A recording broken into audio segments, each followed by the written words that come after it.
All right, hello. Welcome to Adventures in Lollygagging. We're back tonight. We're playing more Swords of the Serpentine. We are down in Aaron because Arkadiy just can't take you people anymore. That's it. He's just done. Like, he comes back. He's back for like 12 hours and he's already attacked because of main wall and bullshit. So he's out. He'll be back for the next camp. He'll come back. He's done. I think wasn't his whole like 15-year gap about getting attacked by assassins? Yeah, and then also working through his death curse that he got from killing the Frost Mage and everything, the Frost Mage apprentice and everything. So, and he's worried that we're going to give him a curse right back again. Yes, sure. So basically, without your pretty good on his own. Without your big bad assassin like bodyguard, I feel like this is probably the final episode. Like, I think I just have to throw like a rampaging like walrus or something at you, and that should probably be enough. Like, that should be it. Like, I don't think you guys can take it. I mean, you're downplaying our abilities. Am I? Yeah. Okay. Just one. Just one. But to help the team survive, I'm going to romance that walrus. You definitely can do that. I've been at once. Oh, jeez. Oh God. I mean, I have a cane now, so I can take on the world. Me and my cane, bonk everybody on the head. I'm good. Your cane knocked people out, right? Didn't you just like knock him cold? Didn't that happen, I think? Yeah, look at you. Yeah. Well, everything's fine. How old are you again? Like, you're in your 60s, right? I'm 70. 70. Okay. Oh my God, you're old. Okay. All right. Fair enough. Okay. How old is your mystery flesh pit character there, Jeff? 54, I think I said. I think he's 54. Yeah, so you're going to be like 80, 90 by the end we're done that session? Oh, I was assuming he was going to probably die at some point. Like, I didn't think he was going to make it all the way to the end. But I'm okay with that. I have old man Texan accent too. Like, hey, how y'all doing? Oh, that's just fine. You know, I can just do that, which is really creepy. I'm okay with that because Melissa's the one that's going to mostly have to deal. Okay, fair enough. I don't know. I feel like never mind. I'm not going to make that joke. Never mind. Okay. All right. Reeling it back. Okay. I've got my cane. I can take out anything. I can bop a walrus on the head. We're going to be fine. I'm going to live like walrus.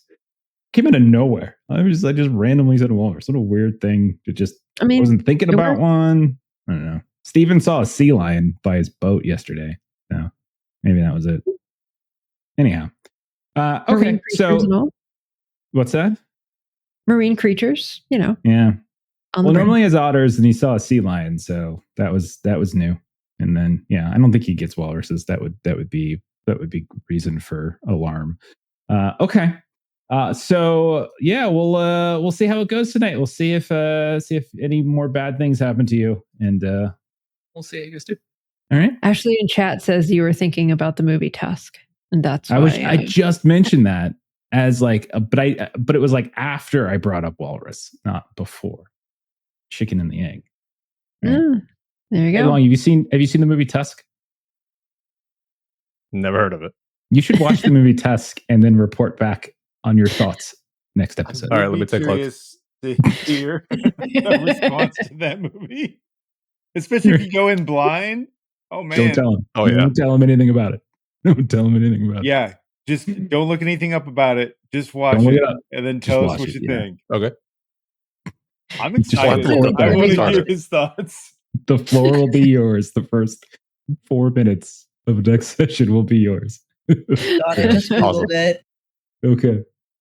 All right. We ready to go? Let's start her up. So the last time around, we started up a new arc, our final arc, Act 4, so to speak. The last Matriarch, as we've got Fortuna, has been recently, well, not too recently, about 15 years ago, because that's how much time has passed between Act 3 and Act 4.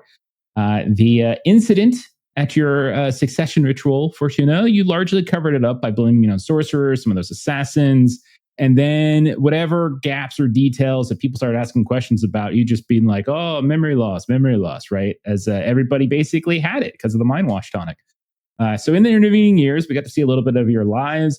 Arkadiy went back to Luzrek. He assisted in the installation of a new matriarch in much simpler fashion than your own during his branch of the family. He also uncovered a means to mitigate his death curse that he had gotten when he was attacked by a frost mage.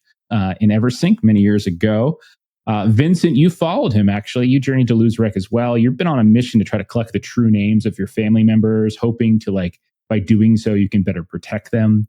And while you were there, you started to observe some signs of corruption here and there, like magical corruption, scaled skin, snake-like eyes, got this expanding grime you're starting to see here and there, which maybe suggests that the Luzrek branch of the family isn't necessarily immune to some of the decay that you've been seeing with the Eversink branch, or the trunk, I should say.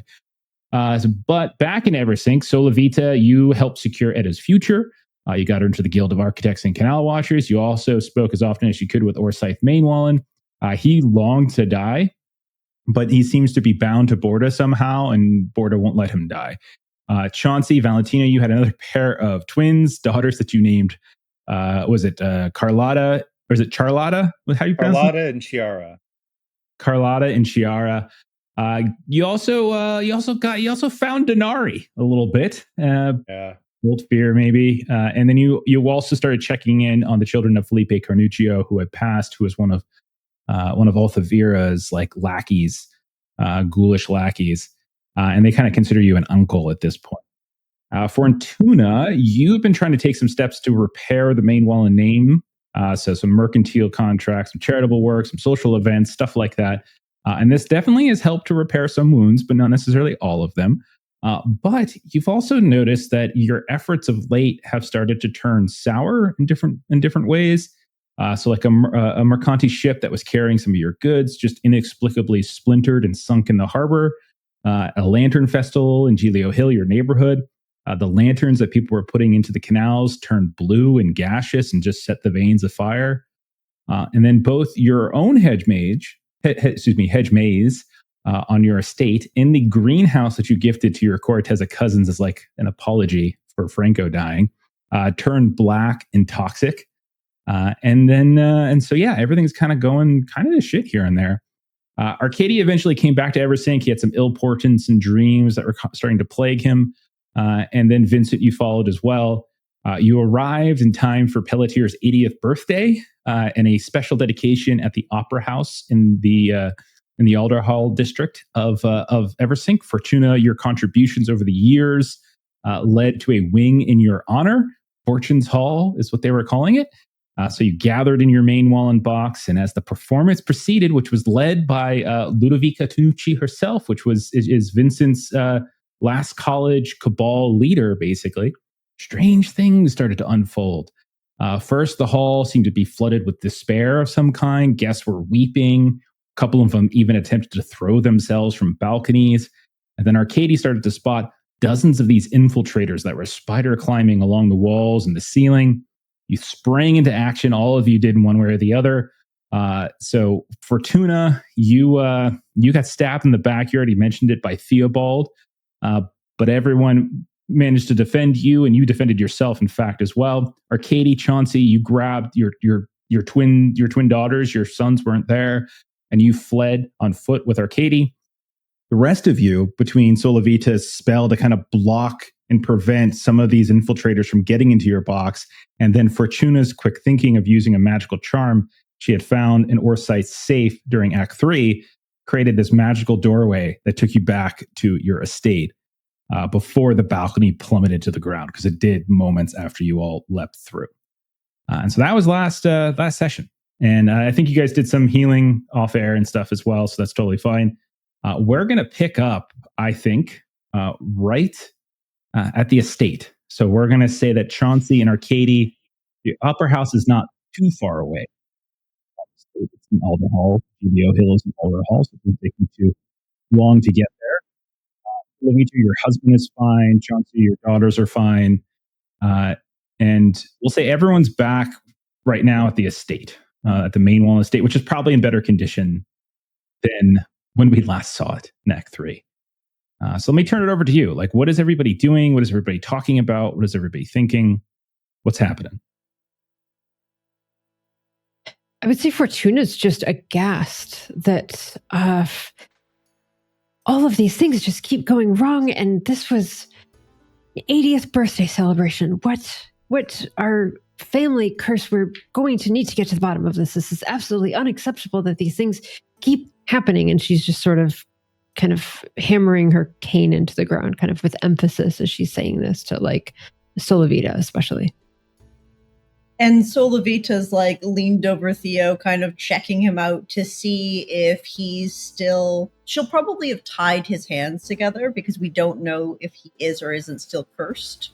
But she's just like she's also checked over Solovita and bound her side that got stabbed, checking him. And yes, of course, Fortuna, terrible. Dionisio.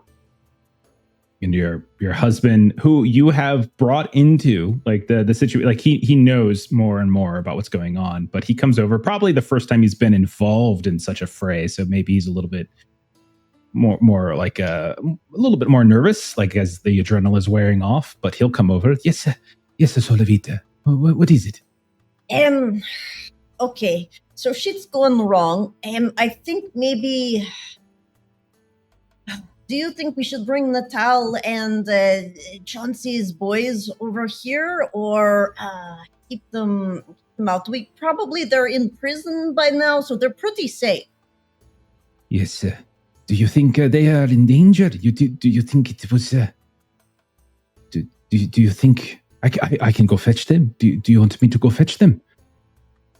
I'll look over at Chauncey. Should we get them out of the prison? They're in a locked box right now, for better or for worse. Wasn't your husband the one that saved Valentina? Yes. Valentina, yes. Yeah. So pretty much you're looking for him, and he's actually already coming over and giving Dionisio a hug. You wonderful man. Thank you so much. But of course, I don't know what I would do. And I'm so glad that you were there. But now... Even though I'm so glad that you were there, I think maybe you should be far away because this is all really terrible. But I trust you a lot, and I think that the kids should be far away from this. I would agree. Like, I don't understand what's going on, but I do agree. Like, get the kids away from here. Maybe you, possibly Valentina. The kids just... There is strength in numbers, but strength in numbers away from the trouble magnets. Yeah. Well, I never get to see my grandnieces and grandnephews nearly enough. I do believe you have to go with Natalie, like laughing. I have made an effort to make sure that my children show up. Dude, no shortage of my own personal loss of sanity because they hate it every time, but I do keep bringing them. And Natal doesn't mind because she likes to look at the weird architecture in the locations you bring her. But, okay, Dionisio, I think make sure the kids are not in prison. Get them out of prison if they are. Yes, of course. And then maybe the twins, and she means the female twins, the girls. And Valentina and you can head to our house for now. It's a little discreet. So, and there's a lot of things for them to do with, like, they want to do art, and it doesn't matter if they fuck it up because it's all covered in all of our tools and everything right now anyway. Yes, of course. Valentina, would you care to accompany me? And she's like, and you can see she's like, once more again, but she's like, Valentina is like a rock, though. Like, she's been through this at this point. And stuff. Yeah. But yeah, so if that's the desire, Valentina and Dionisio will go and make sure that your children are okay. They'll take Carlotta and Jara, who are like, oh my God, we just got here. I just sat down. Yes, but Dionisio can show you how to pickpocket, so you'll be fine. What? Chauncey, you didn't hear that. That's so funny. Go on now. What a lovely joke. Go with your uncle. Go with your uncle. Stop complaining. And you just hear like, oh my God, Uncle Dionisio, can you teach me how to pick pockets? And then the door closes. It's safer than being here. Mm-hmm. Okay. Mm-hmm. So you've got if Valentina. I survive this, I'm going to be so miserable. You've got Valentina, it's not like I Dionisio, didn't. and the kids away. Yeah. Not like we didn't teach Carmine and Corrado about all of that stuff. What do you think they're in prison for right now? They're not in prison. You don't know that. Okay, we'll say like 60-40 odds. They might be in jail. They're definitely not in prison, but they might be in jail. Yes, I do. They might be in a I City do mean- Watch cell somewhere. Yes. That's certainly possible. Do you The remember how City you Watch used to always tell probably you is you were my nowhere. favorite cousin? Yes. It's still true, but I also hate you. Yes, but your children love me, so... No.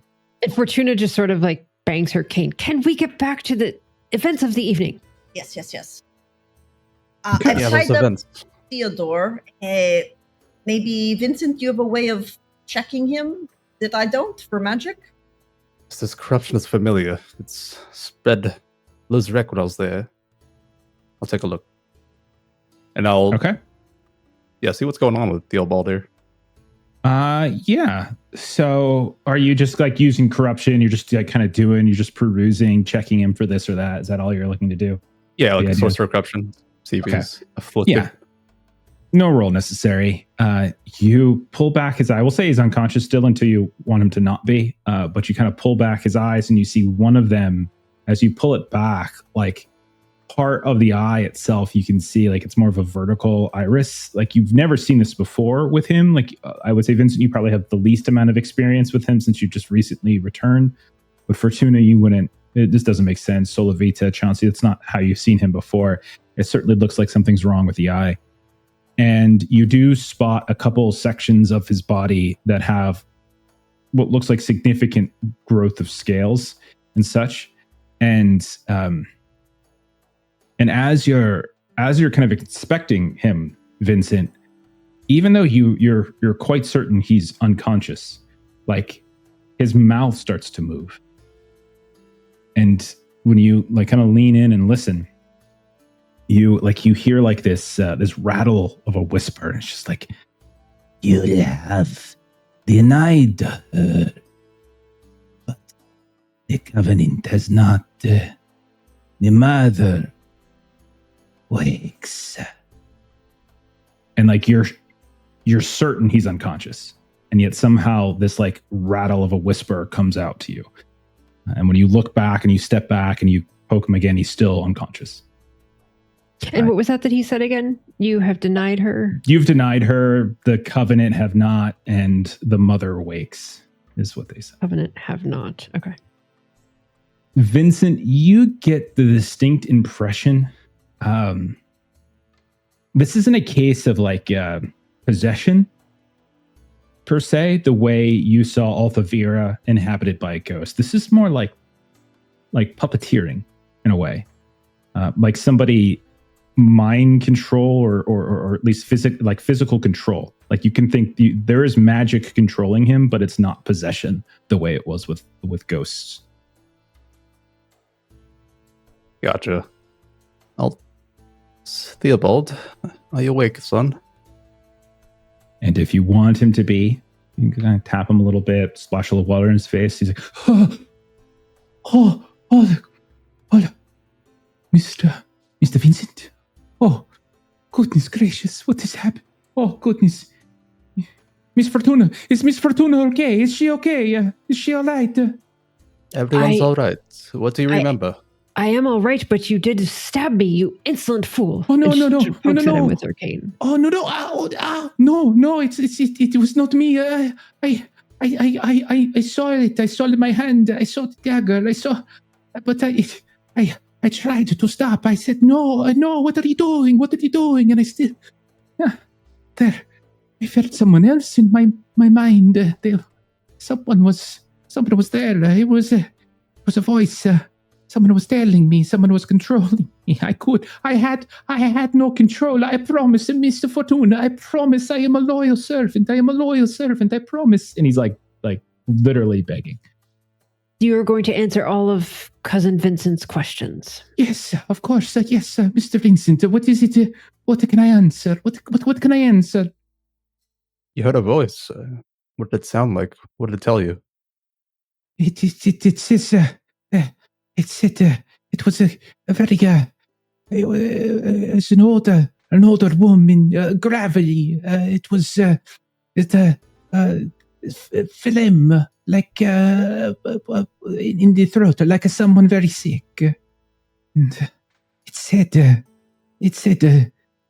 for Miss Fortuna it was time for her to step aside. She is no longer needed.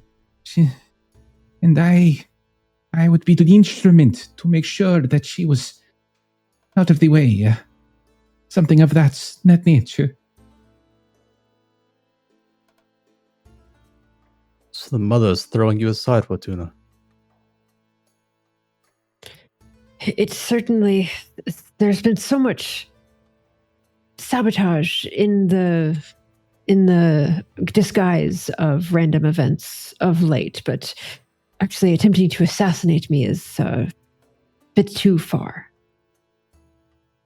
Well, and would I be able to, I don't know, do a spend a forgotten lore or something to like pull out my grandma skin diary and kind of see if there's any information about Coven or Mother or the terms? Like I can make guesses, but I just want to do like in-story confirmation. Absolutely. If you want to make a point spend, I will give you a. I will give you some info. Absolutely. Okay. Spent. So, in your intervening years researching with your husband, the two of you have spent time and talking with Orsyth here and there. You've uncovered that the goddess or the demoness or whatever she particularly is, the taxonomy of it is unclear, but there were certain groups that were significant followers, the Chugat especially. Those were like her chosen people. But not just yourselves, but your family was not the only like humans that has worshipped her, and that there was a covenant in her honor, right? A covenant. And you came across a group at some point, as far as you were able to discover, you and Dionisio, was that they had, there's no clear presence of them, but a covenant of the mire was kind of a reference, not in the city, but outside of the city. It seems like all of her followers were in the swamps to the east and the northeast. So the Chugat themselves and these people. So there's no one in the city itself. That seems to be what he's referencing here.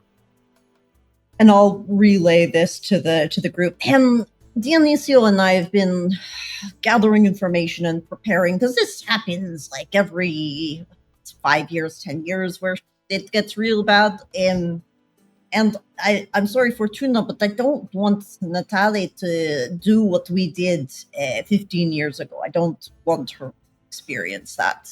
So I've been trying to find ways of breaking it, and gathering information is a big part of that for me. So here's this blah, blah, blah. And all of her followers are outside of the city. We've traveled to the marsh and the mires before, but it's maybe we can check to see if there's boats that have come in recently, or like Vincent, is your last college been contacted by any other covenants recently? This was part of their plans. I was out of the loop. I wouldn't expect they've teamed up, but if Ludovica planned this behind my back, we've got trouble. Do you think you can talk to her? Will she attack you? Do you need backup? Of course not. I can speak with her. You're a good runner still, right? I'm what? You're a good runner still, right? Running, huh? Yeah. I've cut my legs. Okay. Okay. So are you going to head out then? Like, are you going to depart the scene and head, or are you going to linger for a bit? Yeah, I'll go see if I can make my way back to the Opera House, see the commotion that's gone on. Someone's welcome to join if they'd like. I'll tell you, yeah, is anyone going with him? You don't have to. Prefer to go alone, or do you want... Oh, not at all. If you'd like to come, it's perfectly fine. I'm okay at stealth. I can hang back and watch, make sure to stay out of her line of sight, but also I don't think last time we did, we were attacked when we were by ourselves by those salt pirates. Not good to be by ourselves right now. I will go with you. Okay. Chauncey, maybe you can help in Pelletier's study for more information on what they've given you? Oh, sure. You mean stay far away from another sorcerer? Gladly. Yes, I do. Nothing against Magic you. is I not love you. that bad. Yes, It's horrible. It's almost not all that the bad. time. It depends on who is using it. Jeff, if you'll allow it, I'm wondering if while this scene has been happening, would it be okay if I send Arkadiy to look through Theobald's belongings while we're having a conversation with him? Like, I feel like that's probably something that he would be okay to do. Yeah. Just, we kind of learned that with Etta, like, look at where they are and see if there's anything else there that, like...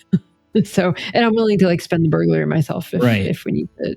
You should look at your character sheet as well, Fortuna, because your character sheet has an investigative ability that you guys like never use called Liar's Tell. Oh, I also have that one because it was really important in the first session, and then that's like my only social You guys never skill. asked it. You guys never say you're using it, so I never tell you if anyone's lying to you. This is true. That is true. Well, I would want to know that. So I would make a Liar's Tell spend. You don't have to make a spend. You just say you're using it. You just say, like, yes, I would like to here's use my Liar's Tell. Here's my Liar's Tell ability to see if he's okay. You sense no deception from him when Theobald was talking. Like, you definitely sense shame, guilt. Like, you could tell he feels guilty, but you don't think he's telling anything untrue. There's nothing there, and he is very much your junior, so like you have a certain level of authority over him. So he very much seems to be on the up and up. Okay, so Arkadiy, you're sending Arkadiy to investigate. Chauncey, what do you got? I think you would take a beat with Theobald, actually. Okay. Even in the best of times, sorcery can just be mind-boggling and terrifying, and what's happened, it's horrible, of course, but it wasn't you, and it's important that you remember that. Now, Yes. that gravelly voice, you're going to remember it from now on, right? Now, she wants you to feel ashamed so that you will give in to despair. And when she next comes to press upon you, you feel hopeless and you give up. But you are not hopeless. You have a great many things to be proud of, don't you? Take stock, though. Yes, sir. Take a moment. Think of the things that have made you proud to be who you are. And when you hear that voice come calling again, don't give in to despair. You think about the things that make you proud to be the man that you are, and you do not listen to her. You drown her out with the memories of the man you are. Yes, thank you, Mr. Chauncey. Thank you so very kindly. I'm so very sorry. Yes, Of course, you're a good man. You're a good man in a terrible situation. I don't know. I don't understand what happened. My shoulder hurts so very much. It's so very painful. And the shoulder is like where actually, you hit him in the head. Fortuna, conked him right in the head, and that knocked him out. But his shoulder is where you saw some of those scales that were manifesting. Okay, so you've enheartened him a little bit. Vincent, Solavita, you go to check out to see what's going on over at the Opera House.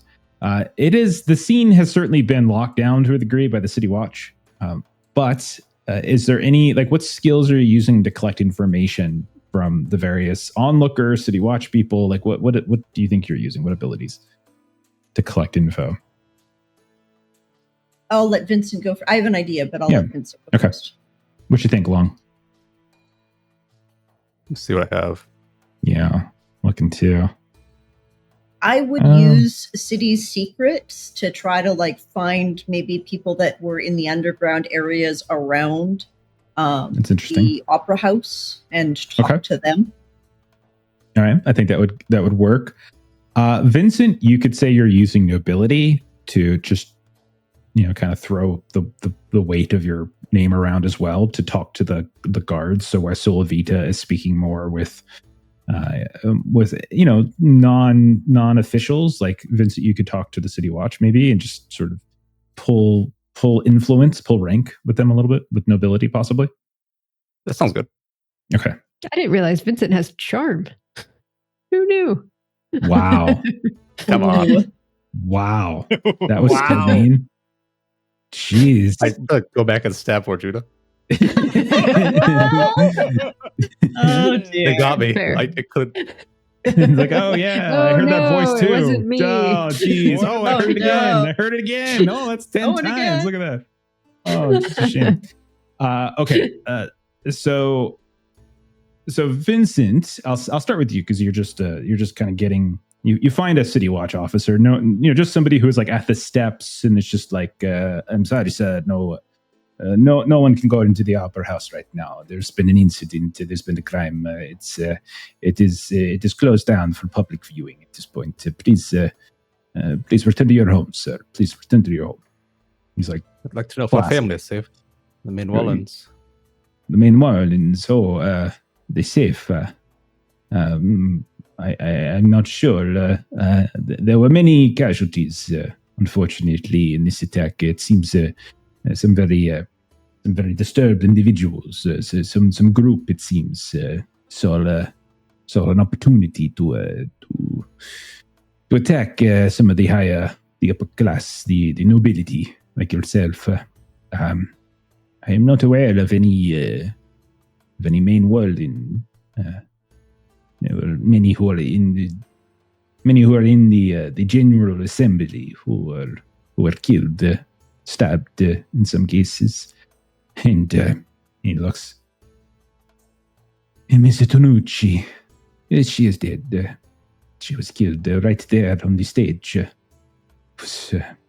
I did not see it myself, but I spoke with 5 different witnesses, survivors, who said that she was singing, and someone stepped from the shadows and stabbed her. It is a great loss. She was a wonderful prima donna. She brought joy and grace to the city. Ludovica, that's impossible. Yes. No, it is true. We have recovered the body, and it has been identified for other members of the production. Were you a friend of hers? I know her quite well. Where is she? I need to see her immediately. She is. The city watch has taken her to the offices, and he'll give you like a basic address, like a neighborhood. You can go there, and normally it would have, in the old days, it was Artura Lamasso, but she is retired. So he references like speak with Mateus Patrami. He is the new watch captain. He could, if you are a friend of hers, I am sure that he would be. He could be persuaded to allow you to see her. Yes. Thank you so much. You're most welcome. I'm so very sorry for your losses, sir. Then I'll be on. Okay. And Solavita, you are kind of slipping into some of the alleys. Like you're like bypassing some of the city watch and stuff. It's not like anyone's really like, unless you try to go inside the opera house, like no one's really going to stop you. But like you're finding like the little angles that maybe not everybody sees. Okay. What we'll say, if you're looking to maybe find somebody who is like maybe like a street urchin or something like that, we'll say someone like you see like a little kid who is just like he's standing at the edge of a canal, and like behind him is the opera house, and he's just like kind of skipping stones. He's like picking up little stones and skipping them, and he sees you, and he looks like he's getting ready to run. He's like, No, hold on. I've got an exchange offer for you. For me? Oh, what Yes. do you mean? Well, you're not too far from the opera house, and you'll know that it was just attacked, right? I heard some stories, yes. I'm interested in people those were killed? stories. What did he say? A bunch of people were killed, I heard. Yes, that is right. And so I am trying to figure out what happened. Who was it? I suspect, and she'll lean in really close as if she's like divulging, which she is technically. She wouldn't necessarily say that, like a big secret. I I heard there might be magic involved. Do you have any stories that might include that? Okay. Or can you find out? You could do a sway test, or you can make a spend. If to get him to talk about sorcery is probably a little dicey, but like one of the two. You can also just make a sway test if you want to try to convince him, or if you wanted to make a point spend, you could do that too, like a social spend of some kind. I only have liar's tell as my only social spend. He's definitely lying. I'm just kidding. Would like a city secret spend count in this situation, or would it have to be? It's more of because if you're talking to him and getting information from him, as opposed to city secrets, it's just more of like a route. So I have 0 in sway, so it's like an untrained skill. Go ahead. Actually, you know what? Spend the city secrets. I can take it. I think I can twist it to make it work. Yeah. Okay. I don't mind rolling. I was just trying to see where I could. Nah, it's fine. So make the spend. So he'll say, "Oh, I tried to tell the city watch, but they didn't listen to me. They never do. I heard the chanting coming from beneath the bridge. Did you recognize the language? No, it wasn't Zinc. It wasn't what you are speaking. Okay. I can show you. I would love, and she'll pull out like a couple of coins, because she has. I think we got 4 wealth, and I spent 3 for comfort. So I have a bit of wealth. So I would like pull out some coins. Sure. 1 for now, 1 for when you show me. And he takes it and he puts it into his pocket and he grabs it, and then he starts like running down the side of the canal. And it's hard to keep up with him at first because he's just like he's just like skirting along, and you see him like ducking through like this seam, this like crack seam in the wall. Then you see him go down a few steps, and then kind of comes up another step, bypassing a couple of these city watch officers. And eventually he takes you to this like dark arched bridge that doesn't seem to be particularly well used to the north of the opera house. It doesn't seem to be in the main thoroughfare. And you can see beneath it, and even just getting here with your sorcery background, like you can feel something is off.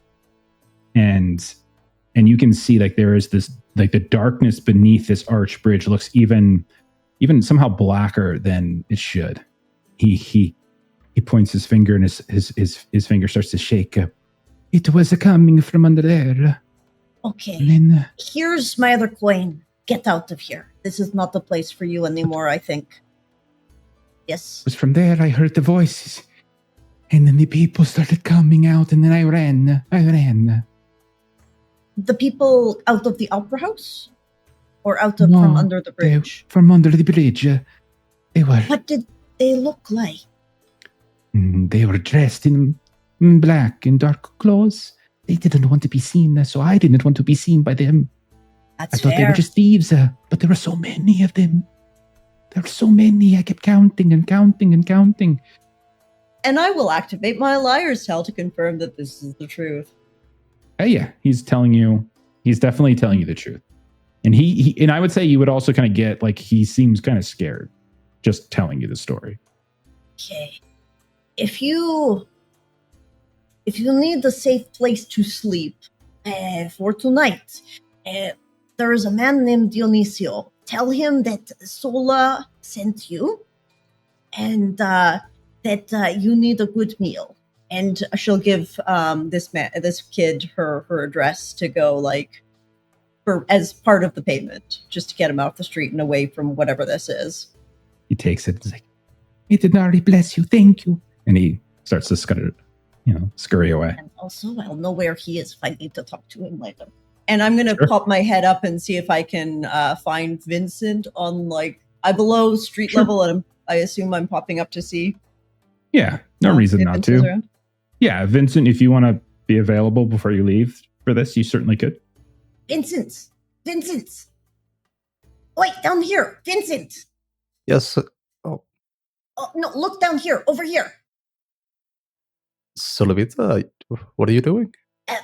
I need, before I go in, there's where they were casting the magic, there was a child that saw.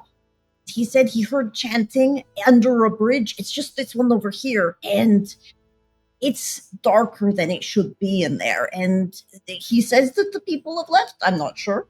But I think it might be prudent for us to take a look at it and discern the magic a little bit. Where were you going? I was headed over to the guard house, or the watch's house. Seems Ludovika's dead, but I must see for myself. Oh, okay. If you can help me with this, I don't mind taking a look at her body for you to help, if you would like. Yes, of course, but if you found dark magics. Yes. I think this might be what killed her, or at least part of it if she wasn't a part of this magic down here. And Solavita will lead Vincent back under the bridge. Or towards, right before, and show it to him. We'll see you two, disappear into the bridge area, and we'll cut back to Chauncey and Fortuna, see what they're up to. What are you two fixing on doing at this point? And you're welcome to leave, you're welcome to stay, you're welcome to do whatever you like. What are you up to? I would say that Fortuna probably would go to see, and I can kind of do this as well, kind of see if there was anything that turned up in Theobald's, if he stays at the manor, if there's anything in his room to be found, or if there's anything interesting in Pelletier's study that is actually Theobald's. So I'm thinking burglary if needed, or forgotten lore, few different options, even spot frailty if that could help hiding spots or whatnot. Okay. Got some options. You can certainly use burglary to, you and Arkadiy can go through both Theobald's room where he stays and also Pelletier's study, which he has begun to take for himself at this point. And I'll tell you this, you certainly find some hidden things, but nothing seems out of the ordinary. You see some coins tucked away here. You can see there's a few books and such tucked away there. A couple little trinkets and things. You can tell that he's kind of doing what anyone might do and just taking their most precious belongings and just keeping them out of sight in some cases. When you look at them, there's nothing about them that suggests anything untoward. There's one of the things he's hiding is a small little statue of a swan statue of Denari. And it seems like he's sort of not displaying, he's nervous about displaying his faith for Denari, right? And so things like that you find, but nothing that suggests that he is harboring some sort of dark secret. Doesn't look like that. Okay. What about that you, is Chauncey? good to know. I think Chauncey's first instinct is to find kind of whoever is head of staff that's available at the moment. Lean on servility as an investigative tool. Hate to say it, but it seems like dark times are falling upon us once again, and we very well know that you and your staff are the backbone of this estate, and I am begging you to let me know if there's been anything that you or any of your team have seen that seems amiss, even if it's small or it seemed unimportant at the time. I beg you to come let me know. If you hear something from somebody, let me know. I am ever grateful to you, and thank you. Okay. Head of house, probably somebody new, I would say. You lost some servants 15 years ago. So we'll call her Lionella Cantalupi. Okay. She's, hey, look, I'm using the Swords of the Serpentine. I love it. Name generator. The tools I'm are going to call amazing. her Cantaloupe, just so you know. Cantalupi. That's fine. That's fine. She says, well, Mr. Chauncey, yes, well, considering things, we've brought it to Mr. Pelletier's and Mr. Theobald's attention before, but the valley, the grounds, we can't plant anything. Nothing grows, and everything that was growing before is dying now. It started in the hedge maze, but that is not the only place. The entire lawn at this point is grown brown and sickly, festering. And there are worms coming up from the dirt. Our beautiful carnations, our rows of carnations that look out over the water, they're all dead as well. Yes, every single one. All dead. Gustavo says the feed that he got for the foxes was rotten.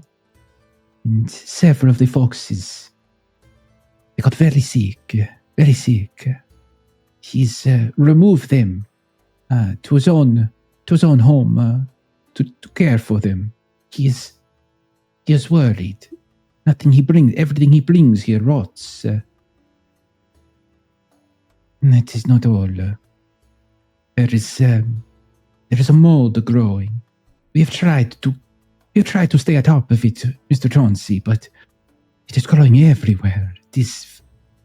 And she'll take you around to various rooms, and you basically see black mold growing up, and they like move some things here and there to cover it, but you can see it's just like spreading and like all to the walls.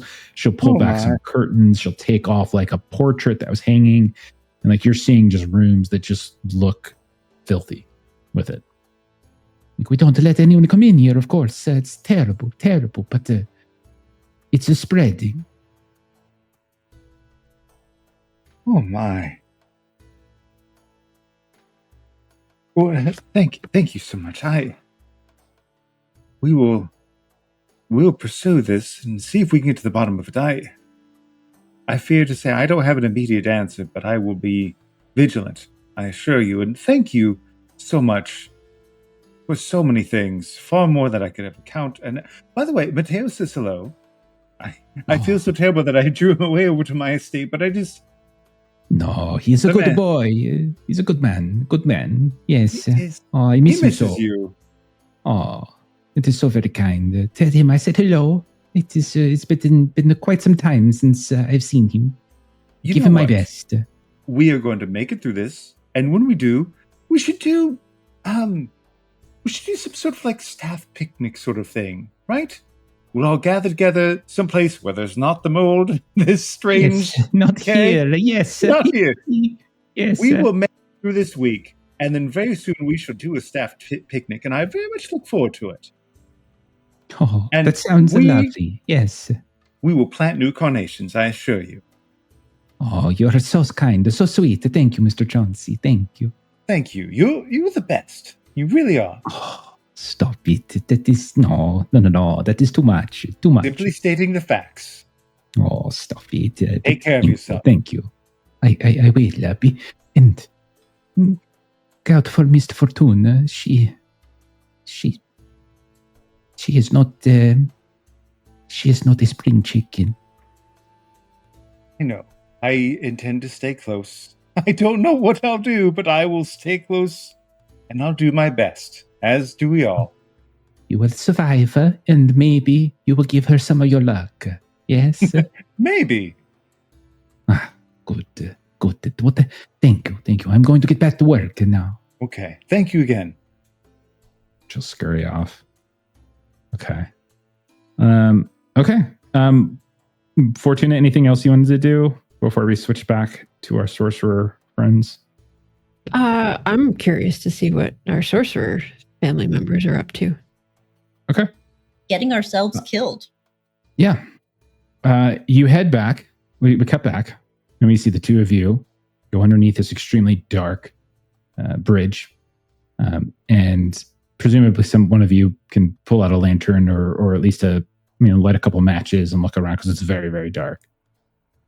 Both of you immediately, without any real intention or need to do so, with your skills in corruption and sorcery, can tell this is a place that has suffered like significant corruptive damage. Someone has enacted sorcery here of a high level and has done so in a way that has scarred the city in some fashion. And you can actually see like the retaining wall of the canal is like breaking apart. Like you can just see it slip and fall and crumble as you walk under. Everything is blackened and filthy. There's no one here that you can see.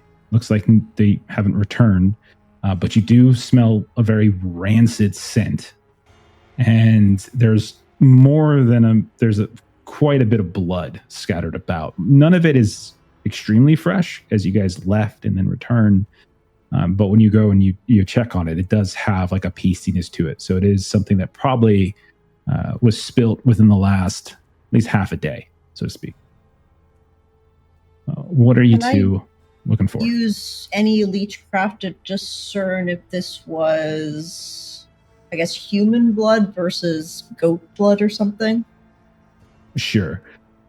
You can tell. I would say you could probably tell that the blood that you're finding here, it's reptilian. Yeah, the specific species maybe you don't know, but it's reptilian of some kind. Oh, okay. Vincent, this blood, I thought it would be human or like a goat sacrifice. No, it's reptilian, which is concerning. Have you found anything? I'll leave it to you to do. Let me take a closer look, and I'll get knee down into that blood she found. I'll use prophecy, see if I can get a glimpse into the past of what happened here. That a boy, make that spend.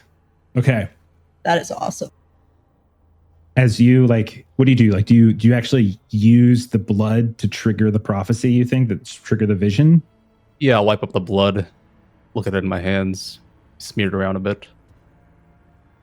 As you do so, like as you start smearing it around, like we watch as around him, like things kind of get hazy. Solafita kind of falls away, and whereas it was Vincent that was kind of rubbing his hands together, we see now a man dressed in black robe of some kind, younger man, clean shaven, scars. Both of his eyes very clearly has that vertical slit, and you can see he's like rubbing together this blood and then is like wiping it on his face, and then he gets up and he moves away, and then somebody else comes up looking very similar, black garb, comes down, reaches down, grabs some blood, rubs it on their face. The next one goes, and you see this over and over and over and over again as dozens of people dressed in this black attire that matches the people that you fought inside of the opera house. They reach down, and you see in front of you, Vincent, there is a massive snake carcass. And they're reaching into the body, and they're just like pulling something from it. And each one of them like mutters some kind of prayer. It's just like a thank you mother, thank you mother, thank you mother, thank you mother. And each one of them is like taking it, and you realize like they're using like it was some sort of sacrificial, some sort of sacrificial spell that they use to help innervate them.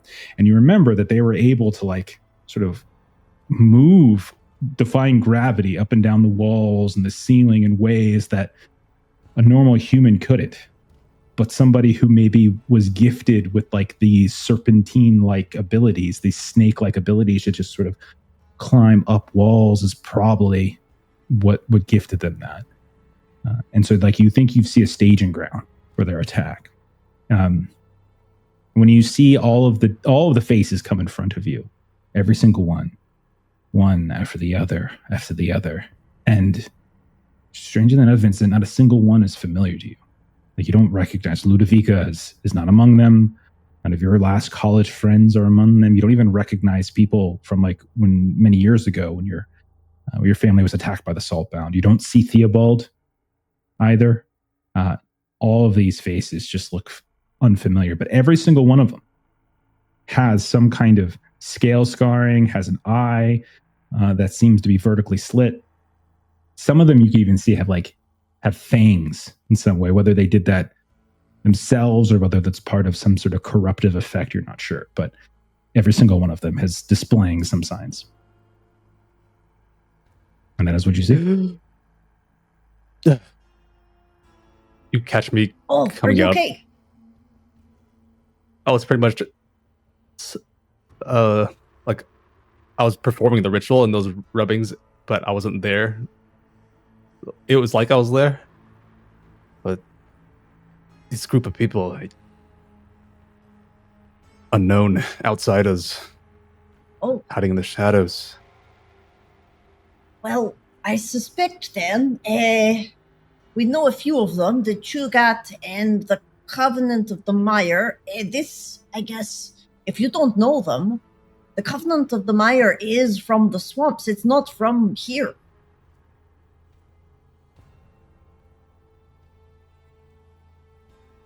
Yes, the college wasn't involved, but must report our findings. Yes. Okay. We should go take a look at your friend, and then we can circle back to the estate and update them on everything. Okay. We will smash cut. We see you inside the City Watch office. We see you talking with the new watch captain, Mateus Beltrami, young man, a little bit in over his head. The two of you can essentially get. And I would say with your like nobility and kind of pressuring him, and then Vincent putting on the waterworks, if your intention is to look at Ludovica's body, you very certainly can do so. Is that your desire? Yeah, I'd like to. Okay. And so Thank you, Mateus. Yes, you are welcome, Mr. Mr. Guy. Guy, is it? Mon guy. Guy. Mr. Guy, your name is Mr. Guy. I'm sorry. Yes, you want to see your friend. It's okay, yes. Are you judging a nobleman's name? I want to be sure. Your family's name is Mainwallen, and his goes by another. Well, I do know people marry sometimes, yes? It is not. Is it your custom to change your name? Are you married, Mr. Guy? It was just a name I've associated with I see. being away for so long. Matos, you should go to this bridge and look under there, because I am a member of the Architects Guild, and there is some collapsing part of the bridge. You'll need to reach out to the Architects Guild, reach out for Mario, Luigi, and Etta. They can help you a little bit, but it's extra dark down there, and there looks like some spilt blood, I think, but the canal wall is collapsing. So you are going to need the guild as well. I see. Thank you for the information, Miss Mainwallen. Guy? No, not Guy. Sarah is I am new fine. here in the neighborhood. I can apologize. You'll get them eventually, I suppose. Mainwallen, sure. That was my mother's maiden. I'm Sarah. Of course. Sarah. Oh, I see. Yes. Well, we will send some. I will send some officers over to inspect the bridge. Your friend is in the second room on the end of the hall, on the left. And wander down the hall, open the door, and there you see a slab. There is a sheet over top of a body, and when you peel it back, you see the familiar face and hair and body of Ludovica Tonici. And remember, one of the big things with her was that that she has like black hair, and she's got like that classic like white streak in some point, and her face always looked ageless. So you definitely can tell that like some of that agelessness has kind of faded with death. She still has some like opera makeup on though that's kind of compounding it here and there, so she can see it's all done up theatrically. But she is there, and she is most certainly dead. So, Levita, tell me this is part of an act, please. Let me take a look. Can I tell if it's one of her duplicates or truly her, and how, if it is her, how she passed? Like what happened? Absolutely. No roll necessary, and Spent? no I would say spend would be necessary. Yeah, give me a spend because it would be necessary to get some stuff that she would have tried to occlude in some way. I have spent Leechcraft. You can tell, first of all, how she died. Several stab wounds. You can see several of them in the back and the torso, like all of them. Like you can see someone very easily reached around and stabbed her from, as if they were standing from behind and kind of stabbing through her, pulling towards her. Dozens of them. And secondly, for a very, as you're looking, you're seeing a lot of blood. You can see definitely broken bones in the chest and the ribs. And then you notice something a little interesting, Solavita, and that's some of the marrow inside of the bone. Like when you look at the bone itself, you kind of pull a little flake off and it's very waxy on the inside. You would guess this is one of her simulacrums. Okay. So, Vincent, you can see here, it looks like someone stood behind and stabbed her. But if you look at this, and it looks proper, like this is a very good body. But if you look at the bone marrow itself, and you can see this kind of waxy nature of it, this is a duplicate. Your friend is alive, but for better or for worse, because... Did she know to send a simulacrum? She heard of what was happening before, a tip somehow. She must be somewhere in the city. Must find her. Okay, well, let's head back to the mansion. Let's make sure they all know what is happening. Let's not leave our family in the dark. And then maybe you can reach out to the Lost College, or if you know where she hangs out. I can arrange a meeting. Okay, don't get yourself killed. Likewise. Yeah, I'm very good at running. Yeah. Vincent, was there anything you wanted to do with Lodovika's body? Anything in particular? Simulacrum, I think it's fine to leave it as is. Okay. Because it probably wouldn't be a spirit because it's not the actual body. You want to give me a sorcery test, Vincent? Ooh. Sorcery, okay. Just a straight up sorcery test. You can spend, obviously, if you want. I'll do one. Okay. Go for it. 5. Okay. I would say part of this is you maybe knowing a little bit of how her magic works. You know that she has different sphere specialties than you. You know that she creates these doubles of her, and she gestates them, and she can control them and manipulate them and all those types of things. But often she sends them out into the world. One of the reasons she does this is because it is very dangerous to be a sorcerer in Eversink. And so very rarely does Ludovica herself actually go into Eversink. Very rarely. She does sometimes, but not very, very often. Nonetheless, you also know that any damage done to her, and this is something you would probably also remember from the Saltbound arc, of she can feel. That's one of the reasons why back when your family, I think it was Fortuna and Arkadiy, set off a grenade or a bomb. Right. She felt it, and she felt the pain, and she knew something was wrong. So even though this isn't her body, she likely suffered a great deal of pain. Not likely enough to kill her, but it probably would have really, really damaged her in some way. She would probably be recovering. She wouldn't be out gallivanting anywhere. Likely she's back at the college. She's likely to felt this one. Oh? She feels it?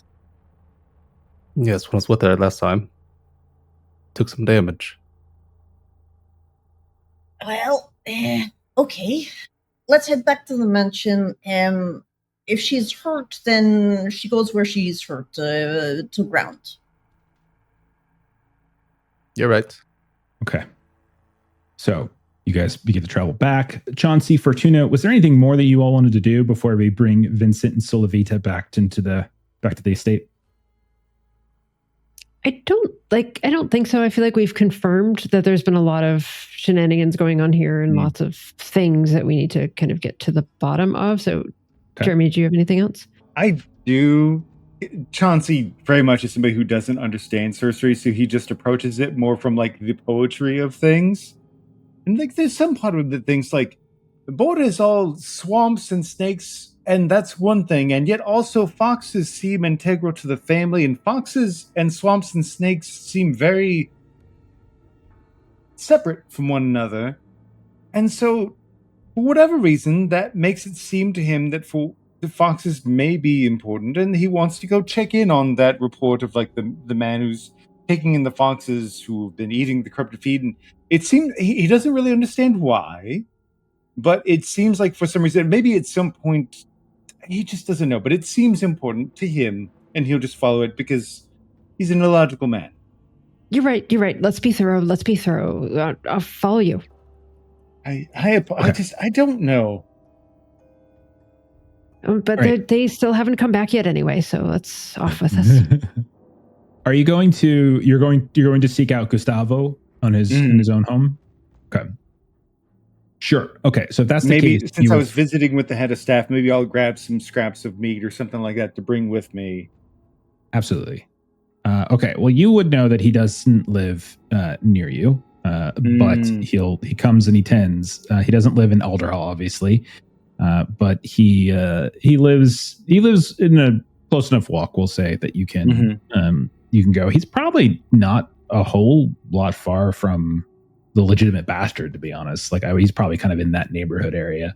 Maybe that's how he was hired, is because you met him at some point inside the bastard.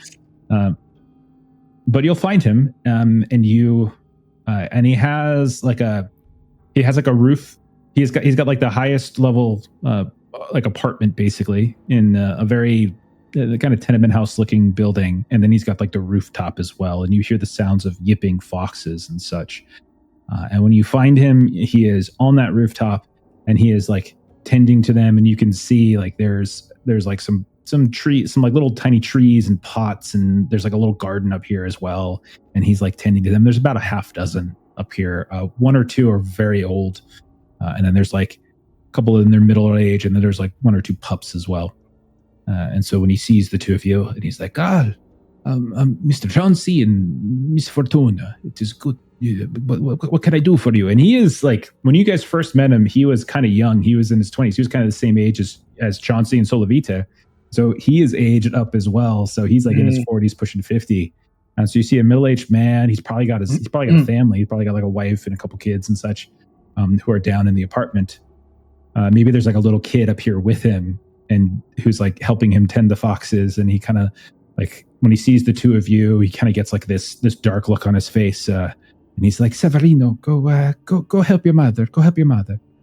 And he's like, but Papa, I want to play with the foxes. But I want not now, Severino. Go. I mean, in fairness, Severino may have the right of it. I think perhaps playing with foxes is the very thing that we need. It seems foolish. I know. I want to make sure that you're okay and the foxes are okay. And if the child enjoys their company, I mean, you've spent so much time. How could Severino not as well? Yes, I understand. Let the child have his joy. I'll be honest with you, Mr. Chauncey. I imagine you all showing up at my home. You bring dark tidings, I assume, or you want conversation about something that perhaps a child should not hear. I see. I'm so sorry. You're much wiser than I am. I meant well. Of course, of course. Fortuna's like, and Gustavo's children will probably not end up in jail for that. Oh, most certainly not. They better Judging not. my child's hobbies. I didn't think so. Good man. Your hobbies get you in jail. Fair thing to judge. Yeah. Yeah. It's not detention. It's jail.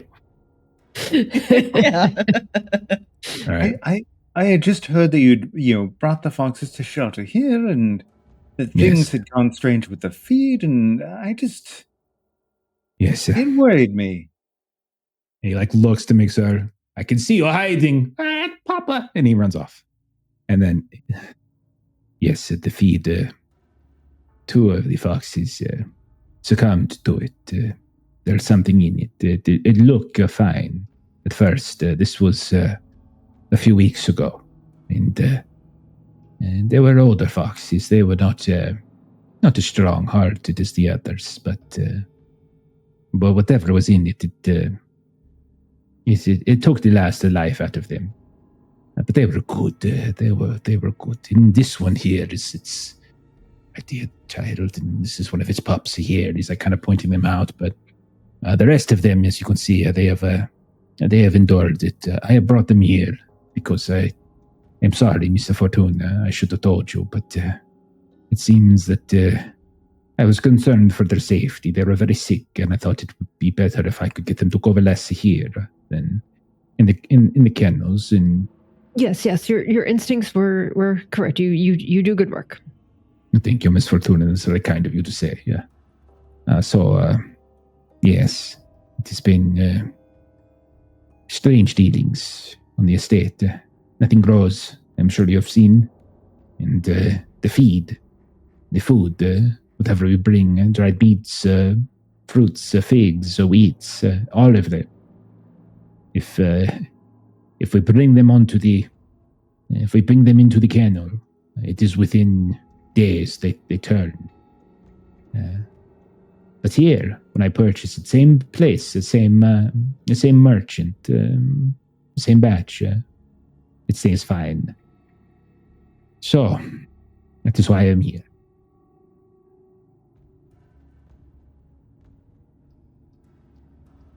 And the timeline of this. I noticed it roughly a month ago, I think, at least a few weeks. At around the time when the carnations died, you see, and after the hedge maze had already gone, and I caught a few of the pups that were trying to nip at the leaves themselves, and I stopped them, and they got very sick from it. But not so much that I couldn't nurse them back to health. Years and years ago, we had discovered that there were intruders that were around the fox kennels and whatnot. Have you seen anything like that in recent months? No, ma'am. No, Miss Fortuna. No intruders. No. You're the house guard is. They are well trained. They are vigilant. They have learned their lessons. You have hired better people this time than Altavela in the past.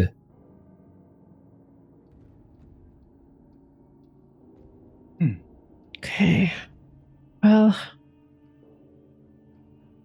you have my permission. Any of the foxes that you need to relocate here will compensate you for any materials that you may need to expand the pens here. Yes, ma'am. Yes.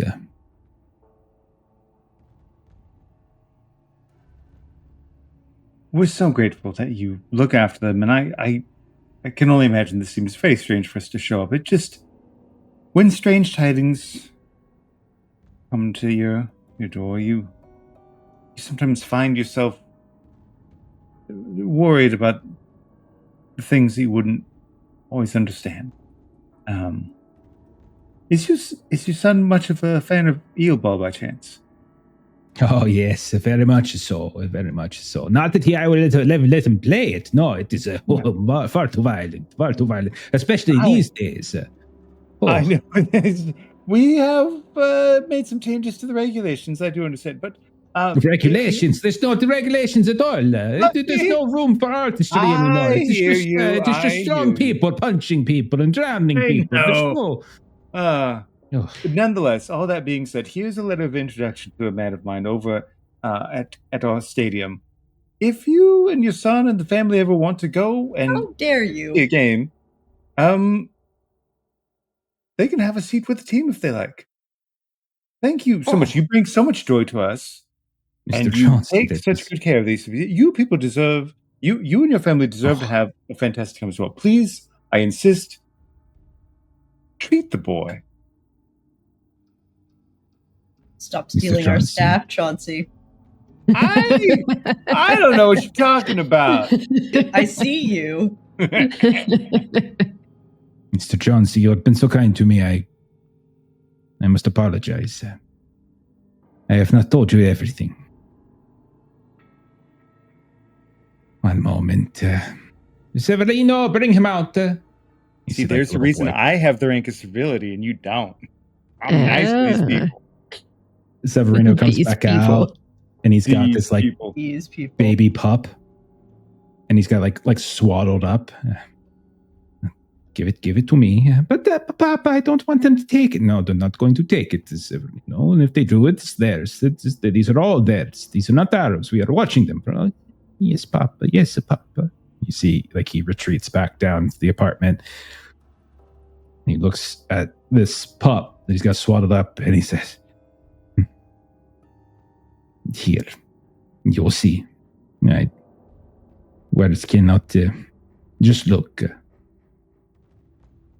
And as you look and unwrap it, you realize there is a fox inside with no fur, just scales. Eyes like a serpent's. These are the things that you've seen multiple times throughout your years, and it is literally in the flesh. It's not in some strange, weird extra dimension. It's not in these, it's not in like a vision. Like in your hands, there is a fox that has been born to look almost like a serpent. You were telling me that this was in the pens on our manor. It was in the most recent litter. Yes, yes, ma'am. Just one of these. There were 4, but only one survived. It is a very it is a well-natured animal, whatever it is. It is. It eats the meats, only the meats, nothing else. But it is a good. It is good. Yes. Yes, it is. The boy, he got very attached to it.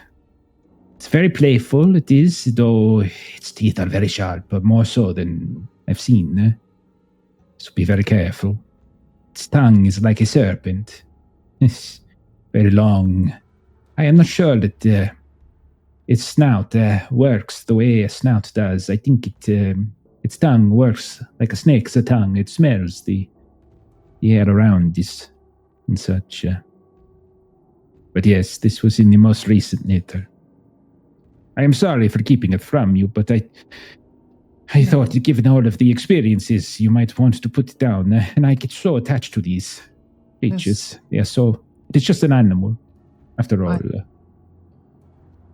But Tuna, if you don't think it's too much of a thing, I think if the boy's attached, there's no reason to say, like, special dispensation, why can't it be the child's? But by the same token, be aware that these tidings are concerning. Yes, this is but a small thing now, but what will it grow up into? I'm not looking to take anything away from your boy. However, we do not know what this would grow into, and I would not want him to become attached to a thing that could do him grave harm. Yes. If it grows at a greater size, we were going to take a boat into the fen, and we were going to release it there at some point, but it is much too weak now, much too young. It is barely a month old. And Fortuna's sort of looking at Chauncey like, should we take this? It doesn't seem safe for... And she does sort of want to look at its mouth and at its teeth. Like, does it look like it might be like... It's got sharp ass teeth. It's got a tongue that looks like a snake's. Yeah, it's exactly as he described. And again, you've seen these types of things before. The first time, 25 years ago, was it? When you were in the basement, the undervaults, and you saw Mhm. popping them up underneath, like in that one giant room with the statue and the Hydra. Like it looks like a Hydra head basically, but it has like these stumpy legs and such. So it's like it's like quadrupedal.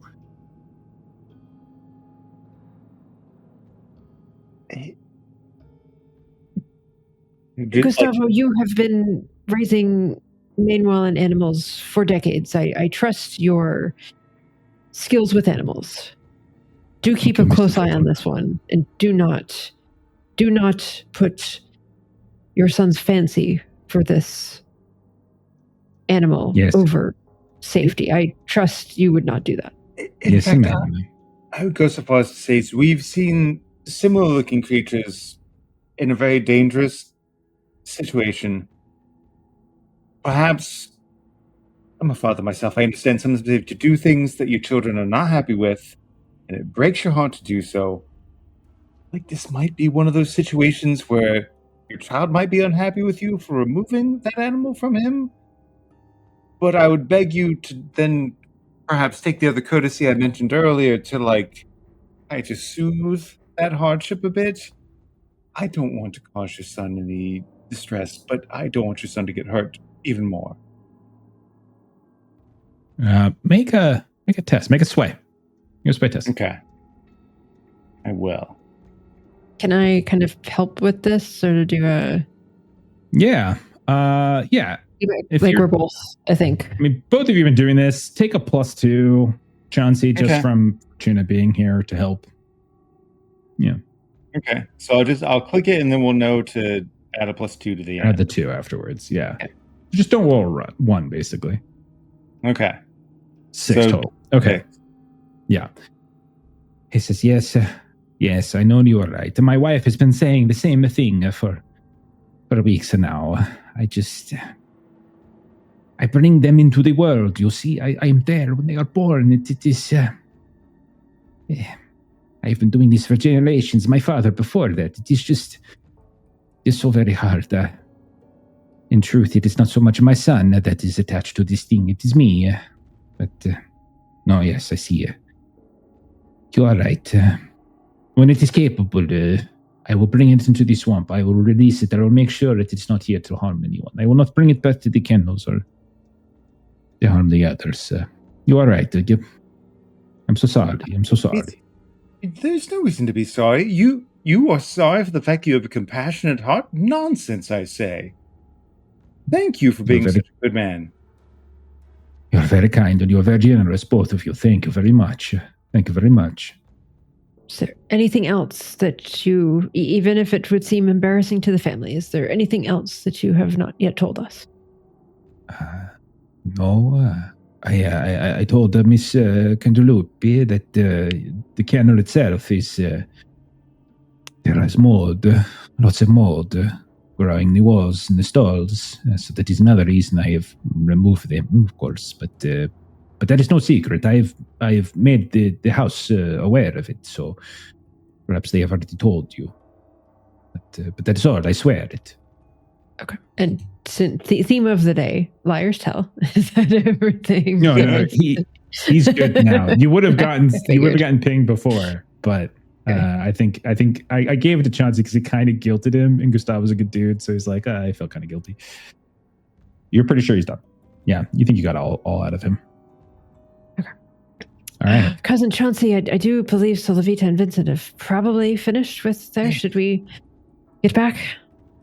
Indeed. I think you're right. Severino, do keep your father in line here. You accept that? I'm the man of the house. Father, you go wash the dishes. Go clean your room. And he just. I'm sorry, I had to. Yes, it is okay. He will grow up to be a very strong boy, a good kennel master himself. Isn't that right, Sereno? Yes, it will. I'll be the best. The best. It's a fact. It's guaranteed. All right. Fortuna just sort of like hits Chauncey lightly on the leg. I'm investing in the future. You got stabbed earlier. Fine. We'll fade out of there. we'll reconvene. We're at the estate. Are all of you there? Everyone there? think Vincent, so. are you there? Okay, so all of you are there. We'll presume that, obviously you guys can catch each other up in scene, but I'm assuming that all of you are going to share everything you learned with each other. So then, if you're back at the estate, if you're reconvening, if you shared the things that you've learned with each other, like what are we thinking? What's the idea? What's going through everyone's minds? So, Vincent, I must ask you, it sounds from your update that Ludovica would not have put this other of hers out there intentionally to take the fall. So this seems like it was someone else who would have done this, yes? No, this should be her. She sends her clones into the city. It's dangerous for the sorcerers.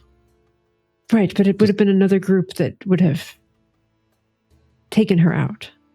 Oh, of course. If they've attacked her, once they're dead, there's no way that they're working together. Are you wanting to check in on her before we make our next moves? We can catch up as we move. That shouldn't be a problem. It's just that it seems like this plague that we've all talked about and seen. Honestly, I don't think it's a bad idea for Vincent to go talk to her, because if I remember anything about her, it is that she is very vengeful, and if someone has hurt her and killed something, she might be out for blood, and that's an ally. Enemy of my enemy is my ally, yes? It's an excellent thing to think of. I would also posit the theory that if the corruption seems to be centered here, for example, we spoke to the kennel master, he confirmed that when they bought feed away from here and it was provided to the foxes away from here, it was fine. It was only whenever it was brought within the vicinity of our estate, it's corrupted. And we know that there is some strange sorcerer's prison for goodness knows what. My worry is that, like, maybe whatever that confinement mechanism is not functioning. I think something's breaking loose. Does that make sense? Am I making sense? Yes, Perfect sense, Chauncey. Orsite's structures seem to be wearing out.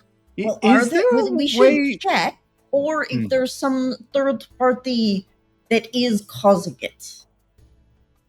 Like, is it internal or external that we're getting this? Either way, it's Border's wishes. Yes. I think we're all on the same page here that Border's trying to sever us, but we must make it the other way around. We must sever her. Well, she definitely is trying to sever Fortuna, so that's not good. Fortuna, your powers and abilities that you gained, is it a detriment to her that you have them? Like, do you pull from her power or something? Do you know? So yes, I'm going to say yes with a question mark. So what I can do is I can control swamp elements. I can use the Chugat gas orbs. So there's things that I can do that are connected to the swamp and people's in the swamp area. So the flavor language of it is that Borda has accepted you as her envoy and as matriarch of the family. And so consumption of the flesh then gave me these ranks in sorcery and corruption and these skills.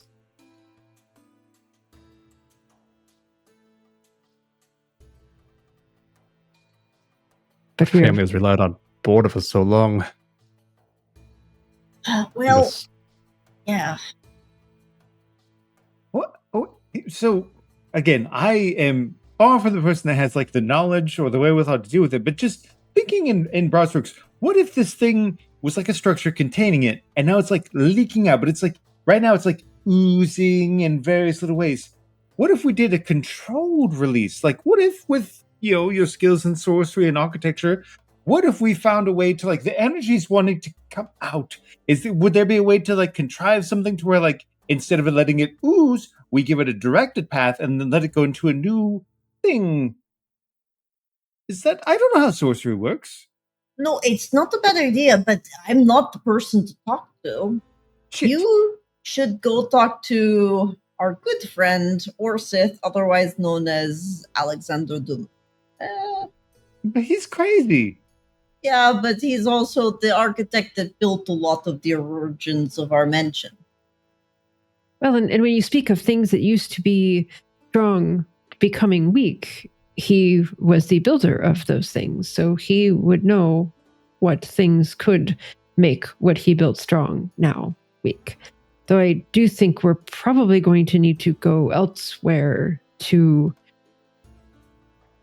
tackle this at its source, as it were. It seems like trip to the swamps is in our future. Well, they were here. Really? So I suspect the Covenant were here, or someone. But You said dozens and dozens of them were there, so they certainly were. Yeah. Fortuna, do you have ties to anybody in the dockyards who may have seen large boats come in that direction? I'm sure we have a cousin in the docks that we could ask. Have the two of you surveilled the manor? I'm almost imagining in my head sort of the little like ghost hunter devicey things, like kind of just assessing levels. I was going to do that. things. I was thinking I would go walk around the manor and check if there are leaks of magic or architecture anywhere that I can see. I think Chauncey volunteered to talk to Dumat, which is good for him. It's good to expand his family knowledge and just like experience that. Mhm. So I think him talking to Dumat is going to be the best. I won't know what I'm talking about. Just point of order, you guys have no idea how to contact him. He just disappears and shows back up and disappears and shows back up. That's been his like the interval. So like you guys, it's not like he's got a room here that he stays in. He just kind of pops in and out. So it would be a spend if you want to conjure him, basically. Ah. I will say one other basic thought. Again, while I'm speaking of things that I have no qualifications for, it seems foolish to think that we can kill a god. Let's just be honest, right? But what if we could focus more on a relocation? Like, we know that to some degree, like, her energy can be channeled through you, and you're speaking of going to the swamps. What if, well, like, she's currently being detained here, and we really don't want her to be here? And we're not going to be able to kill her. That's stupid. We're not going to be able to kill her. But what if we could, like, find a way to, like, let her energies reallocate themselves back to the swamp? What if we, like, made that a focus? So, Chauncey, yes, that is a great idea, but that's also where her main power source is, and she could also come back for us because we held her under our mansion for hundreds of years and be a little bit pissy about that, maybe? Yes. So, okay. Step one, let's try to kill a god. Great. Okay. I don't know. So how do we find this magical madman that's been immortal and around for forever? I trust that you can do it. You can think of something. What? You're the goddamn sorcerer. Yeah, but I think it's really funny. If we hang out together, I'm sure I have something that I could do a spend. Yeah. I mean, you could justify almost any spend. It's really just about like, because again, he's not just like an easily accessible person. So it's the type of thing like you kind of have to go out of your way to get. So just you tell me how you want to do it. So let me see if I understand this correctly. Solavita is going to do a once around of the estate with a ghost checking device or some shit. Vincent's going to go see. I know. It's true. Vincent's going to go see Ludovica. Is that right? Yeah, it sounds good. Okay. And then Chauncey's going to try to talk to Orsyth. And then Fortuna, what are you trying to do? Fortuna will stay with Chauncey for this conversation with Orsyth. Okay. Because I imagine I might have the thing to not going to spend. be there to speak with Orsyth. Bye! Okay. Why? I need a strong arm. I'm getting old in my age and my back is not straightened anymore. I am in excellent shape. That is true. All right. So like somewhere elsewhere in the city oh my God, you're so fat. He's got such a dad bod. Oh my God. Like that's your daughters right now. Right at the same time, just complaining about you to Denicia. Like, you're so much better shape than our father. Like, he keeps saying like he was like an athlete at some point, but like no one really believes it. I feel like he's just sort of making it up. He's kind of lying to us. That's the conversation they're having somewhere else. Perfect. All right. Okay. So Vincent, you're off. You're going. Sola Vita. When you move around, give me a sorcery test. So just a sorcery test to do. No spend is real necessary unless you really want to guarantee the success here. Oh, I was going to add 2 to my roll. Yeah, that's fine. Oh, Okay. no. What was that? That's a bad roll. What's with the 1? That's a 3. Okay. So I'm going to fail forward with this one a little bit. And that what you can basically tell is that Chauncey, strangely enough, is actually onto something. And it certainly seems He's so like there good is at element. magic. Yeah, it's strange how it just kind of comes to him, but he's not wrong. It does seem like you check some of those locations that didn't fold back in 15 years ago that had those like struts, and you can see things are crumbling here and there. There's definitely a seeping. What I would say is like, from your conversations with Orsyth that this void that she has been in is essentially like a cocoon. It's like this place where she's gestating, she's feeding and she's feeding and she's feeding, right? To the point where she feels strong enough that she can actually burst from here and not be immediately consumed by like the power of Denari, which is all over in everything. So she's like this gestating tumor. And I guess you would probably conclude, considering everything that's going on, that that it's probably reached a point where she's about ready to burst. Like, she's fully metastasized, essentially. I would say that because you didn't fully pass the roll, like, you don't know how much time you have. That's what I'll fair. say. Okay, Fortuna and Chauncey, did one of you make a spend to find Orsyth? I was assuming City Secrets or Forgotten Lore, one of those two. That's fine. Either one of them. Okay. City Secrets is totally fine. I would say do City Secrets. That's probably better. Yep, got it. Spent it. Okay. Yeah, you find him as you're looking around, and it doesn't take too long, but you know, I would say you especially, Fortuna, because there have been times throughout your life where like you've ran into him and you've had little talks and like he was rooting for you from afar and stuff like that, like little Fortuna, etc. And you know that there's certain places in Giglio Hill in the veins which he likes to sort of linger by, and you find him there in his full state. You see he's kind of grimy nature, big bushy beard. He's got his walking stick with all of the various markings on it, which you know now correspond to his grimoire that Vincent carries. And you find him, and he sees the two of you, and he's like, oh. and I'll tell you this.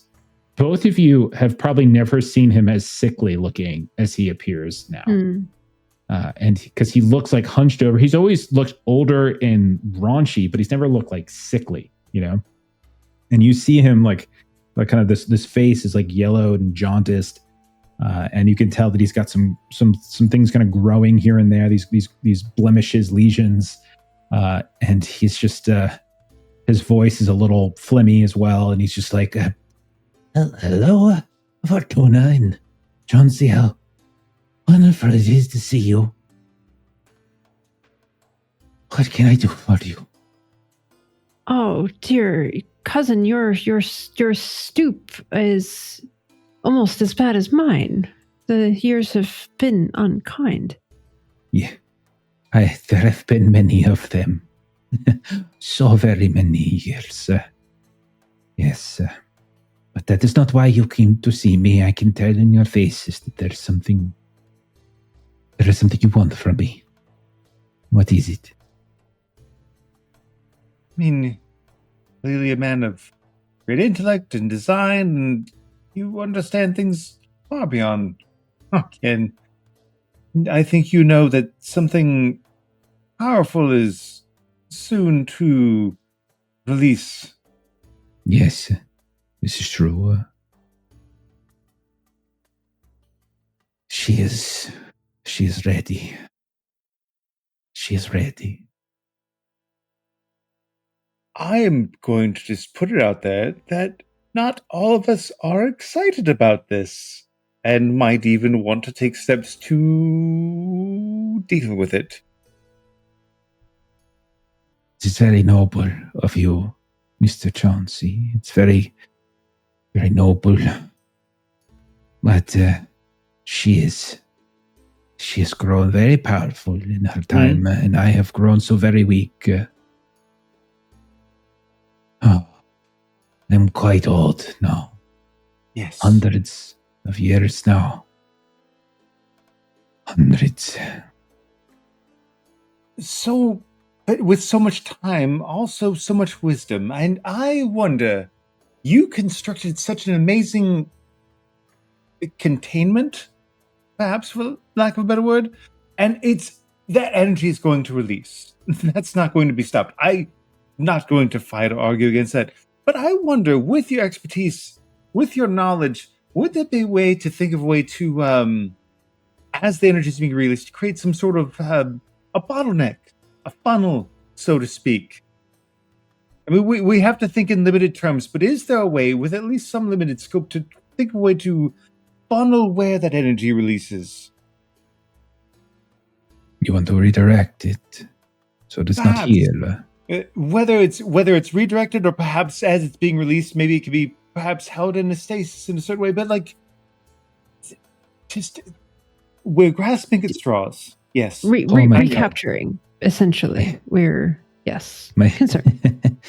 My dear Chauncey, you don't understand the void at all, do you?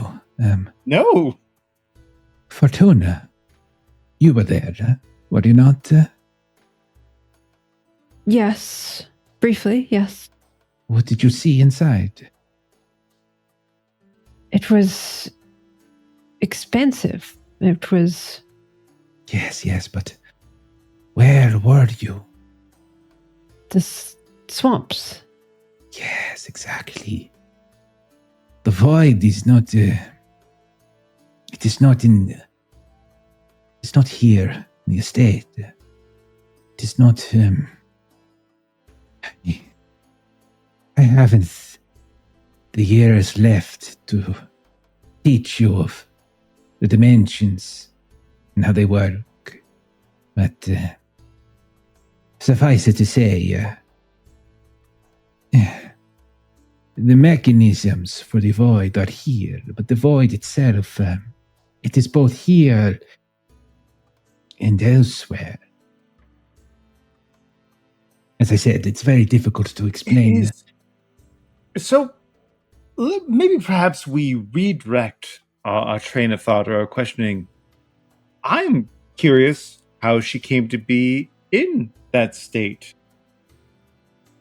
She was very weak. Very weak. And our family was very poor and very weak as well. And the story is a long one. I don't know that I shall tell you the short version. For I am quite tired. Oh, so I do have a flask on me if you'd like a sip. No. I must stay focused. If I sleep, I might not wake. When we first... when our ancestors, Mr. Chauncey, were not very good people. They were thieves, outcasts, prisoners, murderers, the very dregs of our society. They were outcast, you see, by the Nari and by those who founded everything. And they wandered in the swamps. And they found sustenance there. They found very little there that would help them. It was a hard life. But they found something very deep in the shadows of the plateau. They found a shrine to our matron. And She needed us. She was very small then, very weak. And we too were weak. And so the pact was made. She would give to us the very powers of sorcery that Vincent and Solavita and Casadar and every other. She was the seed. And she gave us the means to acquire wealth. She gave us the means to return to everything. And we promised her that we would continue to grow. We would continue to expand. For that is how she grows stronger, Chauncey. She is not a she is not a it is not our bloodline that is cursed. We are not our family is not so much a series of blood, but we are an infection. Everything that we touch, we feed back to board. Every trade, every bit of commerce, every prayer, every piece of knowledge, every friend that we make, every cousin that we bring back into the fold, a new branch of the family that we grow, all of it funnels back, you see. And that is what she has been feeding on and feeding. And we have grown so very far, so very wide, and we have dabbled so frequently in so many industries that she is everywhere now, little by little. And and now she is ready to return in full, and she has no need for us anymore, it seems, casting us aside. That is the long and short of it, Chauncey and Fortuna. I am sorry to tell you this, but if I would have told you sooner, she would have stopped me. But now she cares not. She doesn't even listen to me anymore, talk to me anymore. I no longer hear her voice. I am unimportant now. Well, if she had relied upon us, our family, to help her garnish her strength, and she was once weak, do we know anything about what brought her low, so to speak? Do we know anything at all about a weakness or something that she'd avoided, or something that she requested that she be safeguarded from? It is worship, my friend. She is a god or demoness. Both, much like Denari herself. They grow in power because of influence. We made a pact. At the time, it was for survival. But that pact still exists. And everything we have done, she has gained from. I see. So, I mean, then it sounds like, crazy as it sounds, the most direct way to deal with this would be to just very publicly and openly just destroy all foundations of our family and our estate. Right? I mean, I know this sounds bad, Fortuny, but you have children. Solavita has children. Yes. I'm speaking theoretically, but if that is the source of her power, is our influence spreading, then by the nature of it, we are the catalyst allowing her to do this, and we need to...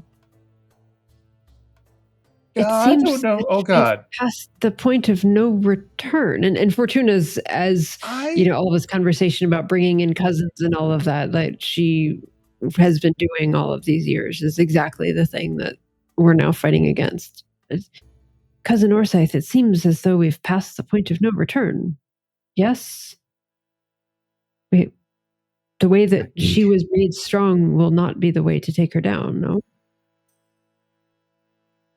I do not know how to defeat her. I cannot help you there. I can only tell you what I know and that I have. As to how to stop her or prevent her. It is possible, yes, you can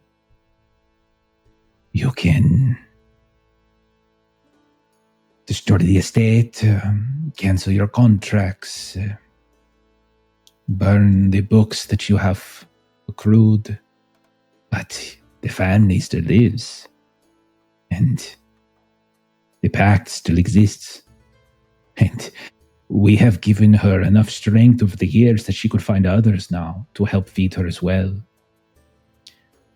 She was but a shriveled mass, and now she is much more. You must find a way to sever the pact. The very least, it would spare the family and your children, and your children's children from this. Do we know who made that pact? Perhaps we could research more about them. Oh, my grandfather was one, but it was my dear father, Orlando was his name. He and my mother, Isabel, they were part of it, and others as well. But those records are very much lost. As I said, those who made the pact were thieves and murderers and outcasts. These are not the nobles that you know of us today. Do you know anything of the details of the nature of how the pact was made? Were there any particular moments of importance or events of significance or whatever? Like anything in particular that was sacrificed or, I know that it was... I don't know. I know that it was done in the Chateau of the Plateau, in the Grasping Mire. I know it was there. That is what I know. She had a shrine there. It was her favorite. It was her only shrine at the time. Okay. I know that it was done. That is all I can tell. I know more. I know nothing else. Okay, but that's something. Destroy the shrine, even. We can look up where that is. We know that as a place of importance. Yes. That's good. Thank you. It's strange to me. You mentioned it being like a grandfather making the pact, and is there, and please forgive me if I'm just a man full of stupid questions. If we have, and please forgive me, I hope this doesn't come across. If there's a man making the pact, right? You typically think somebody who's willing to make such a pact is going to be selfish and want the power for themselves. And yet the man making the pact led to a situation creating a matriarchy. Which strikes me as curious. I'm not saying that there's anything wrong. I'm not trying to insinuate anything. But it does beg the question, right? What would lead to that? I believe it was Borda herself. Borda, okay. I am a man full of stupid questions. I don't know. The only question that is stupid is the one that you do not ask.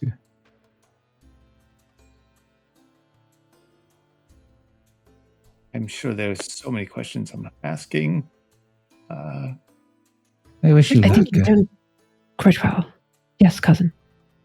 And he kind of just slumps down and throws his legs over the edge of the canal. I will take that. I will take the sip now, if that's all right. Please do. And as he takes a sip and he's looking a little bit weaker, it's like, do you know that my sons still talk about the time that you showed up in the rain? They had no clue who you were. And I had to make up the most fanciful story about you. And they don't even believe it was true anymore. And Chauncey would just go off in this Yeah. And we just kind of fade out. It's like we hear a little bit of laughter and whatnot. And I want to do one check-in here with Vincent as we find Vincent on the deck of the last college, still out in the harbor, has not yet been found and boarded and raided and such. and we can see it just as we had left it. We can see it's in its full glory. There's a handful of sorcerers and their various bodyguards and attendants that are here dressed in their finery and such. Is there anyone that you would say you've kept in touch with, Vincent?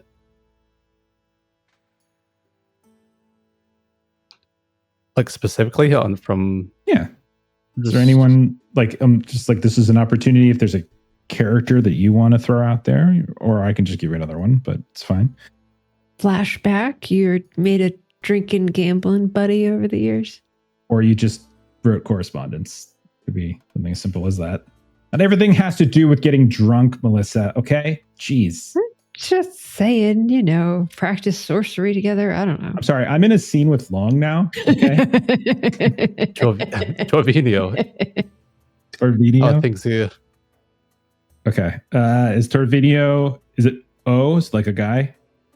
Yeah. Okay. So Torvinio is like, I'm gonna do Galahop. Yeah, he's everything's all right, I guess, but I mean, no problems, with the Dakyas and nothing, but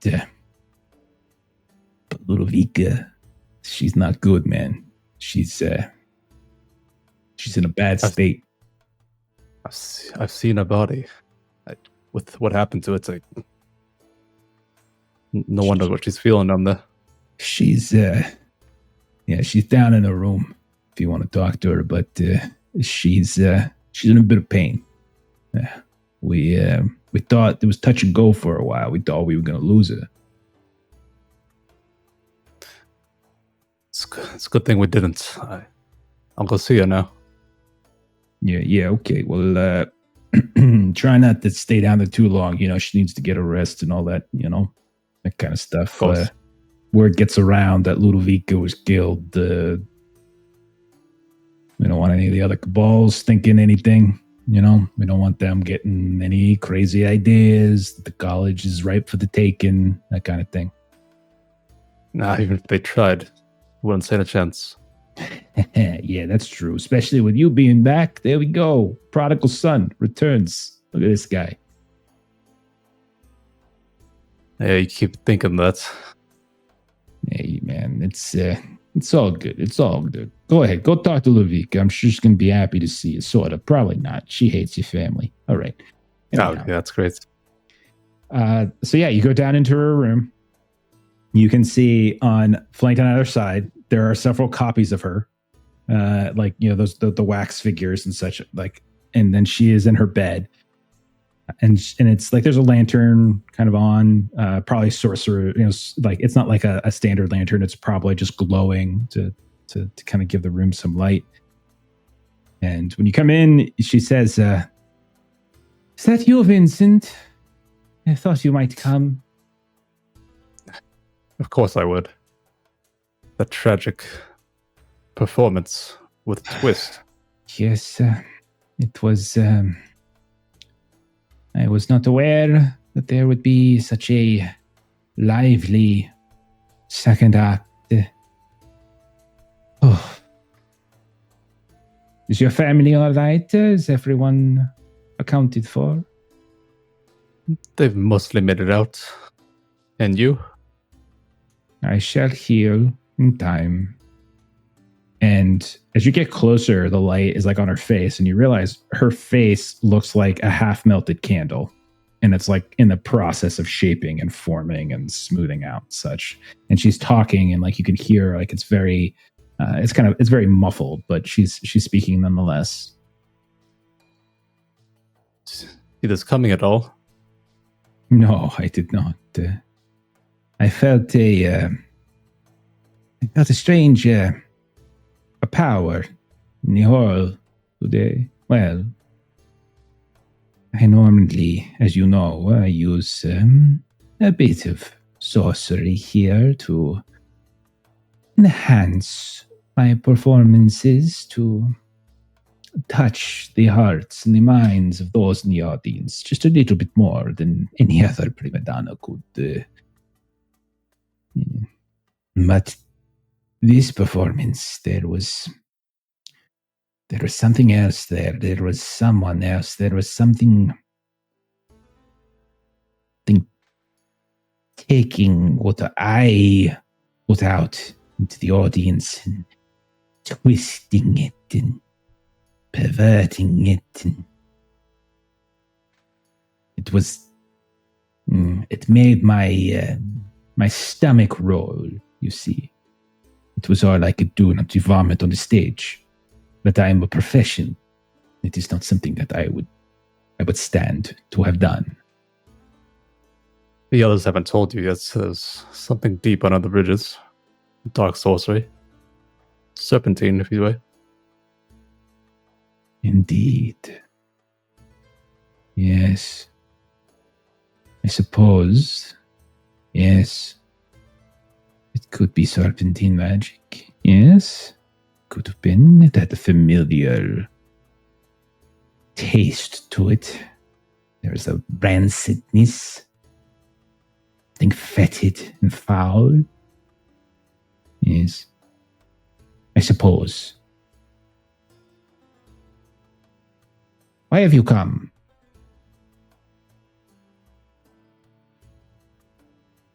Possible deal. A deal? What we're about to face. I know you have ill will with the Menwellans. Being a member now. I was not behind this, if that is what you mean. If you come here to make accusations. I made a pledge to you I would leave your family alone when you joined the college, and I have left them alone. When you leave the college, of course. That is a different question. I'm not accusing you. In your condition, I would do no such thing. It's just our family is facing hardship. I'm asking for help. You want me to help your family? Well, what do you think? What is it you think I can help them do?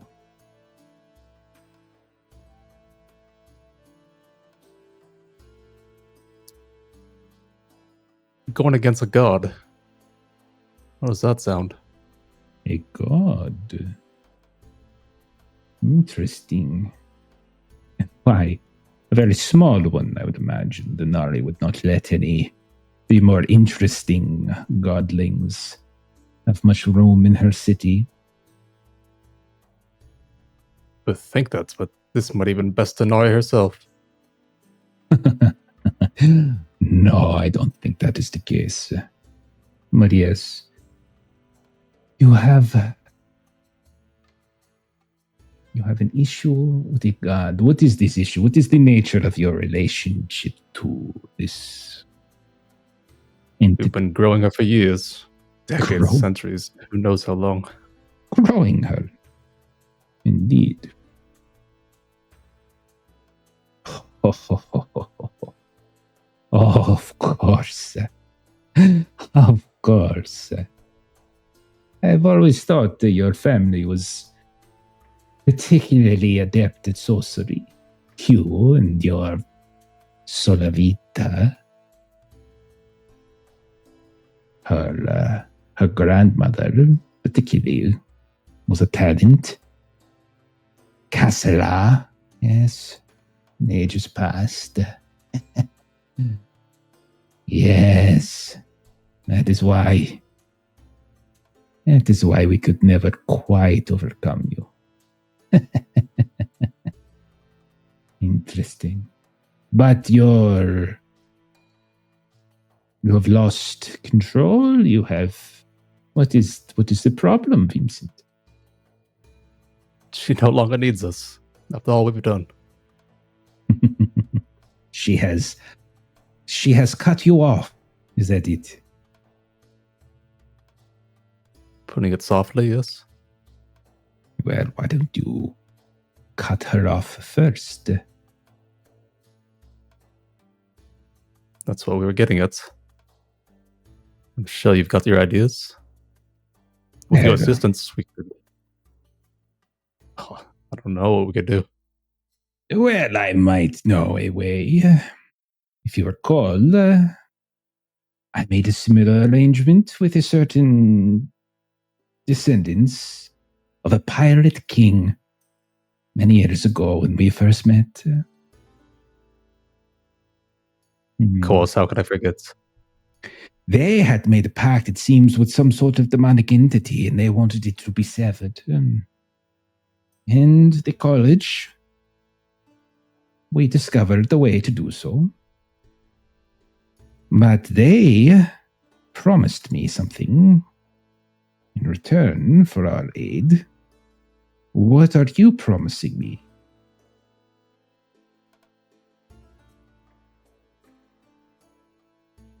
Is there something you want?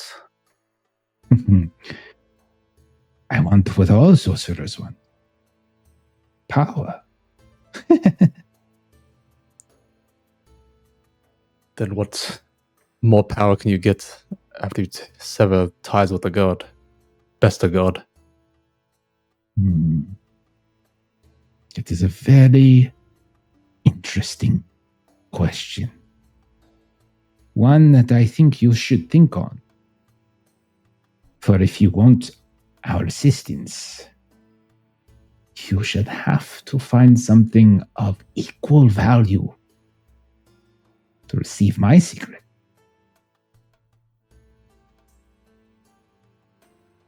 We'll dig up something. Our family's been growing for centuries.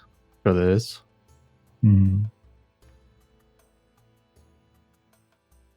Well, you are a member, I suppose. Members should be given a certain level of trust. But yes, there is a ritual I could teach you. It is one that is not easily performed. But I think you and your Solavita could possibly perform it. It would need to be done at wherever it is that you and your family first made your pact with this god. That is why we were venturing to the plateau with the Swordbound. They, in their foolish ways, climbed atop that accursed place. So you will need to find that. If it is at home, if it is in the swamps, or wherever it might be. It is on the plateau itself. But I will tell you this. I'm going to reserve the very finer element of the ritual until you give me something of value. Something that will hurt to be rid of. Something that would make the last college even more powerful than it's been before. Do you think you can come up with something to even the scales there, Vincent? It won't be easy, but we'll think of something. Clever boy. Now, I need to rest. We will speak again in the morning. And if your offer is acceptable, then I shall teach you what I know. Rest well, Ludwika. You as well, Vincent. And we fade out of that scene, and we will end there for tonight, and we will pick up on that next week with hopefully a full crew. All right. Arkadiy back. Here you go. See what Arkadiy's been doing. Yeah, see what he's been doing. He's just he's like trying to book passage back to Loserek. Why did I come here? Accidentally found the ship of Covenants to try to get on a boat. I'm not even supposed to be here today. Yeah. Right. I'm not even supposed to be here. 2 days from retirement. Just trying to put my kids through college. Oh, goodness. Oh, God. All right. Oh, Go. right. Oh, We did some investigating. yeah. You guys. Oh, You guys are We did. guys are professionals. It's like we've been doing this for 20 episodes or something. Yeah. Something like that. Here you go. Yeah, what are we on? Because I've been counting them in chapters. I think it was like 6, 7, 7. So I think we're like, this was like episode 22 or 23, 24, something like that. Somewhere around there. Wow, really? Something like that. Somewhere around there, I think. Crazy. So, yeah. I think we got a couple left. I think we're going to finish next week, but I still think we got a handful left. No. So we'll see how it goes. Hmm. Okay. Well, Making with deals. that, why don't we go ahead and do some closing plugs and we'll get on out of here. Aaron's not here, but if you want to see Aaron play some Otherscape and a few other games, go ahead and check out Garblag Games. They're friends of ours. He plays there sometimes. I think on Thursdays or Wednesdays he might be coming back too. So give him a look. As for our streaming schedule, next up is tomorrow night, where you can see most of the folks here. Unfortunately, Jeremy was uninvited. Steven and Jeremy don't really get along. We're playing Magnus Archives tomorrow night. Saturday, we are playing through More Eternal Lies using Call of Cthulhu. Monday, if you like Gumshoe, we are playing through some Time Watch. So we're trading out the Sword and Sorcery for zany time travel science fiction. And then Tuesday, you can see Kipser running us through Mystery Flesh Pit National Park, the role-playing game, which is a cipher system game in which we take elevator shafts down into buttholes. Apparently, is what we do. Orifices. That we do. Orifices. That we do. Fleshy orifices. And fleshy, moist orifices. Fleshy, I was going moist to ask, are they orifices. moist? Yes, That's very they are. moist. Have to be. Yes. They gotta be, right? Must Definitely be. have to be. Okay, let's go ahead and we're gonna end it. We're gonna kind of No, we're not. close it down. No, we're not. No, we're What? not. Oh. No, we're Oh not. shoot! Oh, I was looking Huckleberry. for mine. Huckleberry, thank you. So I don't have my copy in front of me. Where the hell is it? Where the hell did it go? Anyhow, HuckleberryRPG.com. Our dear friend Steven has been making a game, cinematic action horror western. You should check it out online. You should hop into our Discord. You should ask him questions about it. You should go on drive-through. You should try the quick draw, and you should follow the backer kit. So when it goes live in a couple months, you can bag it and get your own shiny, awesome copy of it. There you go. Okay, thank you. All right, that's it for us, I think. I'm going to go ahead and throw us on the end screen. So we'll see y'all later. Everybody have a very good night. And bye-bye. See ya. See ya. Arrivederci.